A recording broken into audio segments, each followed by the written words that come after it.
Good day, my name is Teun. I am a trip designer here at Peak, and in this video I am going to explain you what type of different questions you have and you can enter in your excursion, how this works, and how you can make this a nice question for your followers, for your students. I am in my Peak now. I can create a new excursion, but I'll go to the FAQ demo trip that I'm using all the time in these videos. The FAQ demo trip. In another video, I have explained how to create locations, how to create questions on these locations. So I'll scroll down directly, go to the first location in which I created some questions already. I have 3 questions which are empty and simple questions at this stage, but let's change them into something nice. I can, of course, choose an open question. So, what do you think of this pond? What is the function of it? Whatever. A tip: always add feedback. Students always like to get feedback, and using Peak, this is also your chance to actually give feedback. In a normal excursion, you cannot. Now you can. It is optional, but it's nice. So thanks for your answer. We would think of something like this. Blah, blah, blah, blah. And it's if you don't know what the student has answered, but it's always good to give some ideas of the right answer. You can add a time limit if you want. You have to activate it and then say, for example, I give the student 20 seconds to answer. Oh, and that's my. And then you can add some if he or she doesn't respond on time. Sorry, times up, and the student will get this notification. This is an open question. If we go to the next, we can also choose for others. So it can be multiple choice, can be measurement guess, just text, and a photo question. For the multiple choice, you can come up with the answers yourself by clicking add answers. So I'll click 4 answers. So for the question will be, it's a multiple choice. The question will be, what is the meaning of this?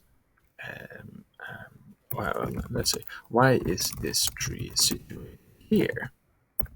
Then the answer can be just because. Okay, this is not didactically fully correct, of course, but just because it's nice. There's probably moist in the soil, and the nutrient availability. I can add the answers that are correct now, but let's pretend this is the only correct answer, and then I go to feedback. And the nice thing about this is that I can give feedback for either a right or a wrong answer. So if your student has given the right answer, you can also encourage him or her. And if it's the wrong answer, you can also encourage him or her. But for the right answer, yes, well done. Now go to the final location. Whatever you think is nice there, with a beautiful flower. What is it? And another feedback for the wrong answer. Sorry, no, don't focus too much on that. The right answer was the soil contains water for the tree. Yeah, so you encourage the student, or you don't necessarily say it's wrong, but you give the right answer, or better luck next time. So that's another type of question. Well, we are not going to add a time limit here, but just a multiple choice with no time limit. Third can be a measurement guess, which works quite the same as multiple choice.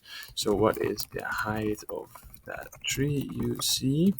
And then the answer should be, I am going to enter now that the answer should be between 6 and 10 meters. It's good to mention in meters, because otherwise I always give the right unit, because otherwise it's impossible to answer it.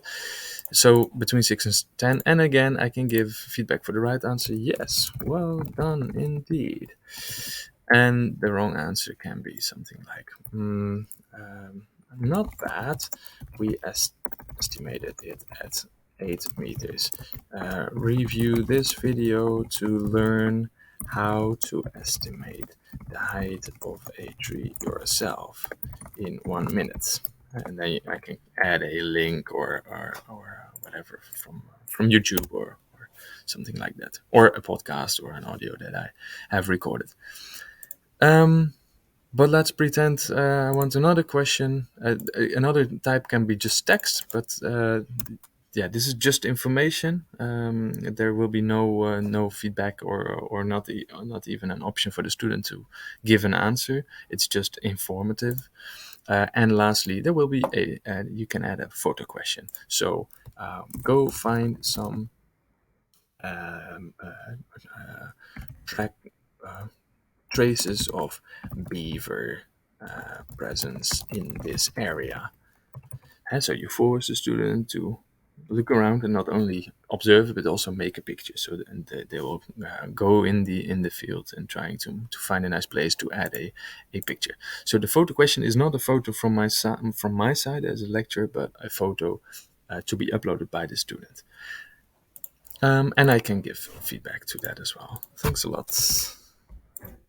Thanks a lot. Enjoy the rest of the trip. And I am going to save or add a new question if I want. If I'm not going to add any more questions, I can go back to the location, click this button again, and I can have the overview of the full of all the locations that we have so far. This is it. Thanks for watching and have a nice day.